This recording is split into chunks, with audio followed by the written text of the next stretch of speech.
Do you really have to give up Netflix to start and grow a YouTube channel? Hey, it's Meredith here, and I want to help you spend less time shooting, editing, and creating your videos for YouTube and social media.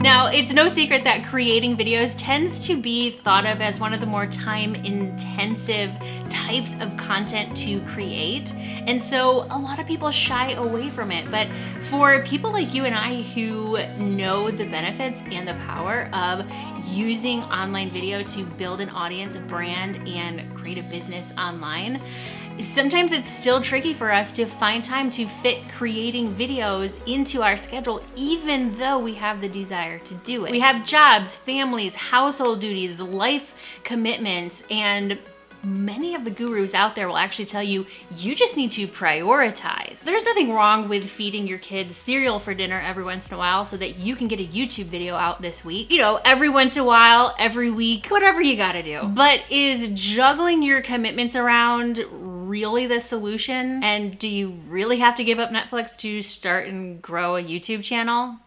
No. Well, in this video, I'm going to walk you through my baby step planning process so that you can spend less time creating videos and start prioritizing action over perfection, so that when you do have 30 minutes of quiet time, you can hit record and run with it. And because you'll have a plan, recording your videos will be quicker, editing your videos will be a lot faster and easier, and you can publish videos consistently without turning your back on the crown. So let's dive into this. And if creating videos for YouTube and social media to grow your audience and income online is one of your goals, then I invite you to hit that subscribe button so we can get started here. And also come say hi to me on Instagram. Let me know that you're watching. So let's back up about 5 years, because when I started my YouTube channel, I had a full-time job. My girls were 8 and 3. My husband was working 12-hour shifts at the police department, and I had an idea for a blog, and that turned into an idea for a YouTube channel.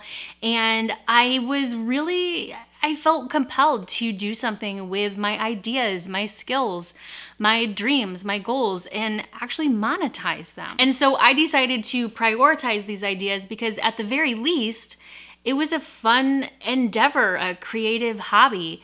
And of course, over the last 5 years, it did turn into my business, and this is my job now. But prioritizing the planning of my videos was the teeny tiny baby step, bite-sized action that I took, even with the weight of little kids and a full-time job, so that when I did have those 30-minute blocks of quiet time, I could just get it done, or even get a few recorded on a Saturday afternoon. Now, for whatever reason, I always have a goal of publishing on Thursdays. There's no magic formula to that. I think it just so happened that the very first time I published a video, like had it ready to upload, edited it and everything, it was ready to go on a Thursday. So I published it on a Thursday, and I had a goal of publishing every week. So it just made sense that I had another week to publish a video, and it just became Thursdays. So with the goal of publishing on Thursdays, I knew that by Wednesday, I needed to have the video ready to go, right? It needed to be completely edited, done, ready to upload. And in order to have it done and ready to be uploaded, it needed to be edited. So usually by Tuesday, that's when I would edit my videos, and I would try to spend maybe an hour, sometimes 2, kind of depended on the video, to be honest with you. And so in order to be ready to edit a video on Tuesday, I needed to have it shot and recorded by Monday. So in order to shoot and record a video on Monday, I needed to know what the heck I was going to be creating that week.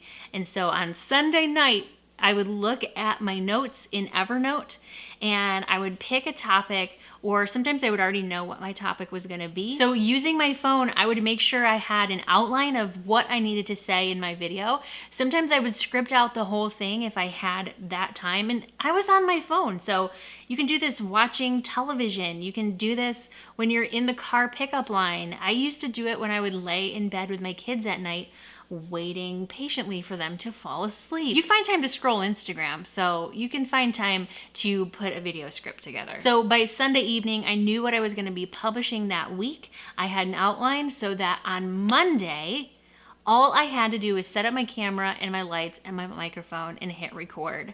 I didn't have to think about it. So outline, script, record, edit, publish, and it just starts with having the idea for the video topic and deciding what you're gonna say in that video. And believe it or not, taking these bite-sized steps throughout the week can actually work in your favor when it comes to scripting and planning your videos, because it gives you some extra time to really let those ideas marinate in your brain. You also have time when you're driving to work or in the shower doing the dishes to kind of practice what you're gonna say in your videos, and you may even come up with some more ideas and more content that you wanna add into that video. So it's okay to take these bite-sized steps and then just let them sit there. Can you see how simple it is to just take baby steps? Now, I like to use apps like Evernote or Asana, ClickUp. You could use a Google Doc, you could use a Notes app on your phone, or you can just use a pen and paper for this. And by the way, nobody expects perfection on YouTube. There are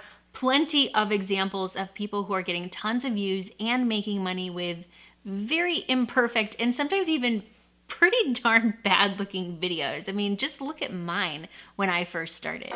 It really just comes down to prioritizing those baby steps of action over the impossible hurdle of perfection. Hey, I want to know what your time-saving tips are for creating Hey, I want to know what your time-saving tips are for creating videos. And if you're a little fuzzy on the video editing process, that's kind of my jam. So I queued up a bunch of videos over here for you.